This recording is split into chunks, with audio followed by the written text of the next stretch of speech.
Ladies and gentlemen, good evening. My name is Kim Hwee. Please allow me to say a few words in Teochew first. 大家好，感谢感谢，咱是家己人。我是顶摆徛到孟加卡，但比这种徛Thomson Road。因为今日时间有多，所以无时间甲你人配着酒话。今日我用阿毛话来解说，我爱大个话，我爱心个话。到时来，咱有时间，咱来慢慢配，好冇？感谢感谢，谢谢。Okay, my name is Kim Hwee, 55 years old, married, one son in a university, one daughter in a university, and a third son in military. I took the bus here to this stadium. I took the train. I seldom take taxi because it's rather expensive. You see this EasyLink card? I can bet you the other team, PAP team competing against us, none of them have this in their pocket. Thank you. I have another one. This is my spare card. And to think that I have just topped up $50 last week is almost gone. So I understand how you feel and the things that you face in your daily struggles. I stand here before you as an example of the success and the failures of the PAP government. I am evidence of their success. Why? Because through their very, very citizen-friendly policies in the 60s to up till the maybe late 80s, my father could afford a 3-room flat on the resale market in Beach Road for $17,000, and he was selling mee jiang kueh. And my mother was just working in the office, you know, preparing drinks and stuff like that. And he could pay that loan within 7 years. Now, if my children get married and they want to buy a 3-room flat, well, let's assume that they don't have very much money and the job doesn't pay too much. The government is very happy. Mr. Lee Hsien Loong, the Prime Minister, is very happy. Every other National Day rally, he's coming up to you and say, hey, I give you $10,000 more. I give you another $20,000.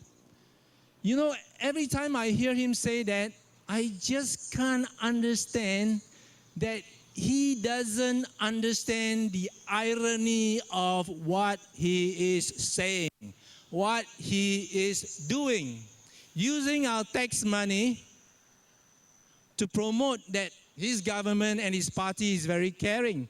Well, the fact of the matter is, Mr. Prime Minister, I would like to ask you, if you have done a good job, I don't need your grants, right? I can pay every cent myself. Thank you very much. So that's very ironical, and they think they are successful.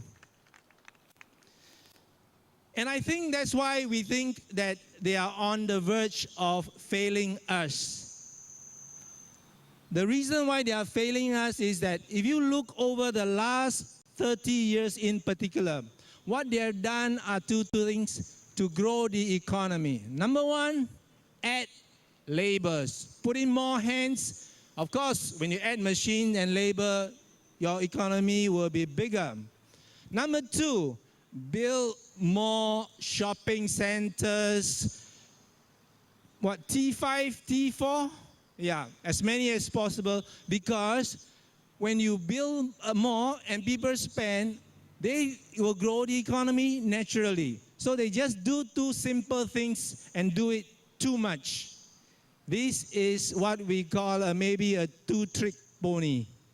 And that is where we are failing right now, because I give an example of what happened, and I don't think they see it yet. I was in Block 116 last night distributing my pamphlets, and I was shocked because A resident told me that 60% of the residences there are foreigners, no more Singaporeans.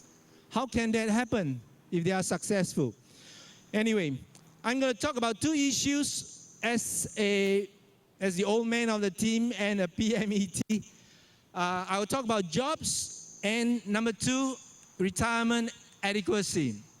As far as jobs is concerned, I think that few of us are bosses, so we rely on getting a secure job to pay for our mortgages and our daily expenses and hopefully to go for the yearly holidays. Now, I have survived 45 months without a regular income, with a mortgage of about $3,000 a month. And I think if you have university-going students, I don't think you give them $10 a day and that's enough, right? Okay, right. So after I lost my job, I couldn't get a new one. But I've lost my job in previous years a few times because of restructuring. But all the time, within 6 to 9 months, I will find a job. Whether I go from having a salary discount of 30%, I have no issues. But hey, you know what? As life would have it, in the last 4 months, I have found a job courtesy of a friend in school. He's actually Dr. Winslow.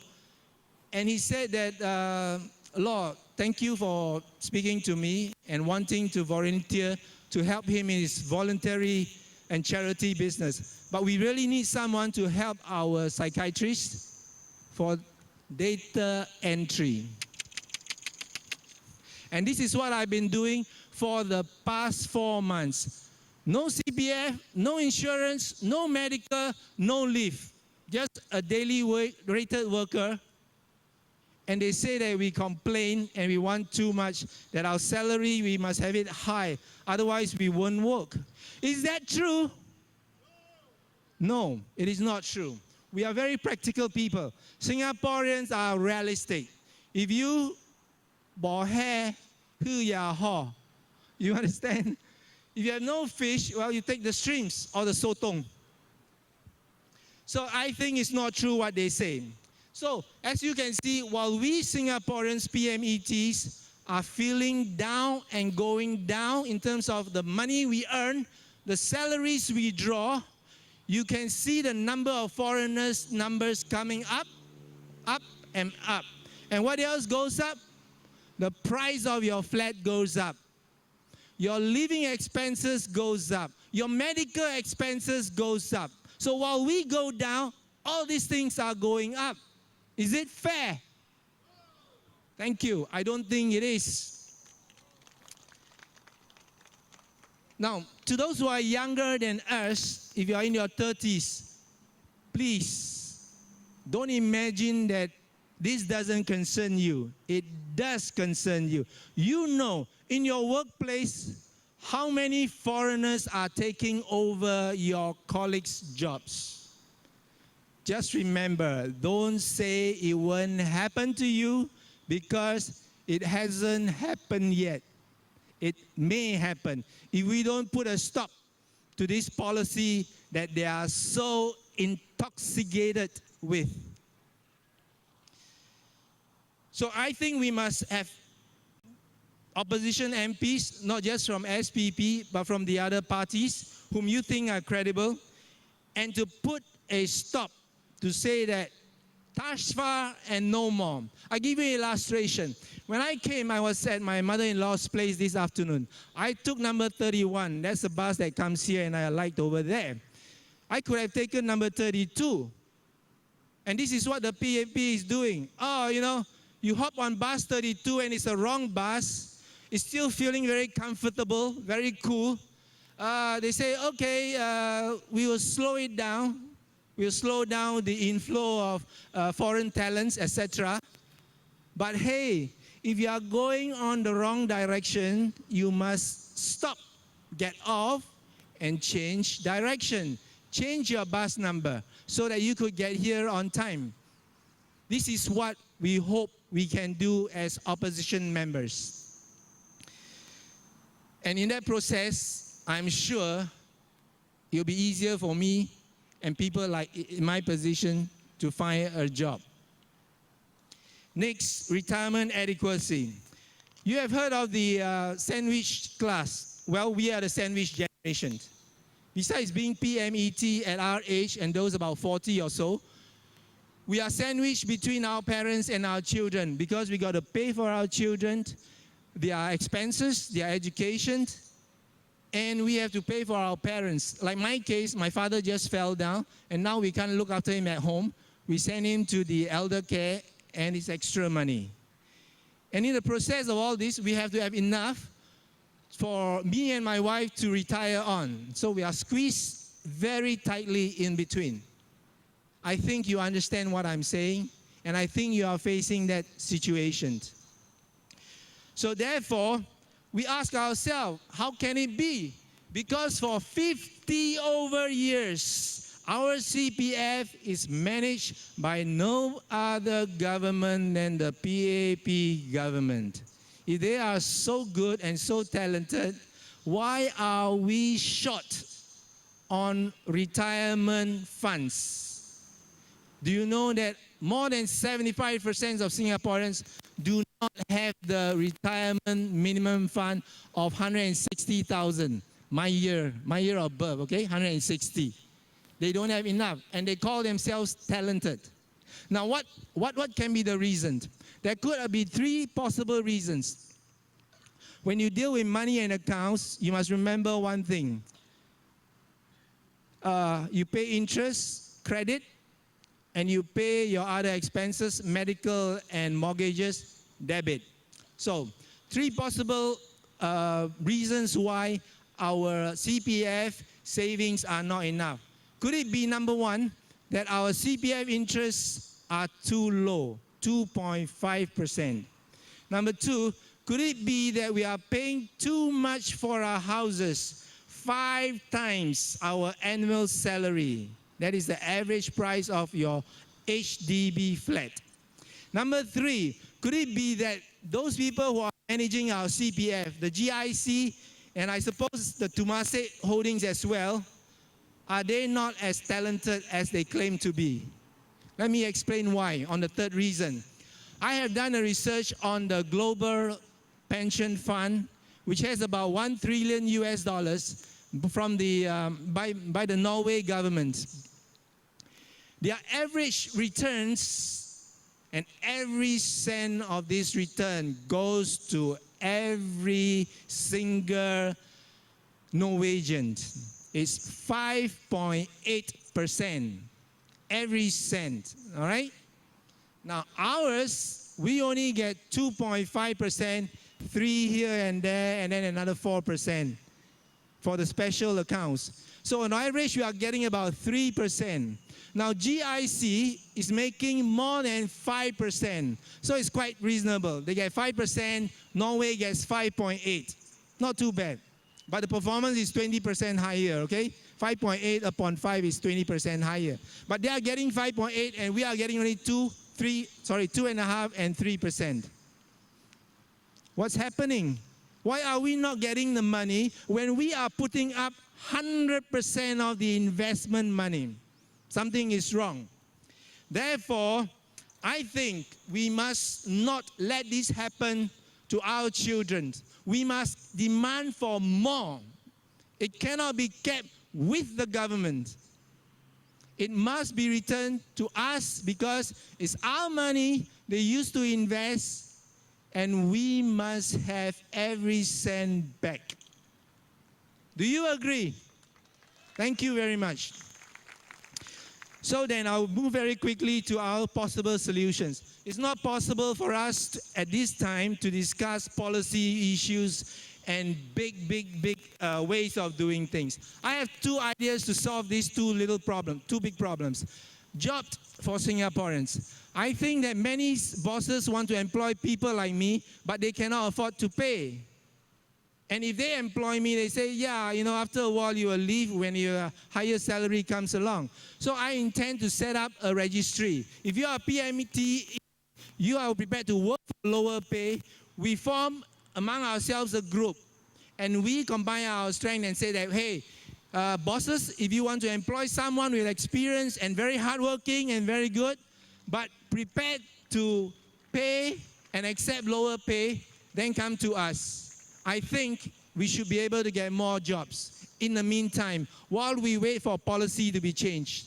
Secondly, how do we increase and save enough for our retirement adequacy? Again, this is a long-term thing, but I think in every country there should be a pension. But pension is a dirty word to the government and to some Singaporeans. It is not, because we are all born with different talents, different capabilities. We need people to help us who do the blue-collar jobs, as well as us who may do the white-collar jobs.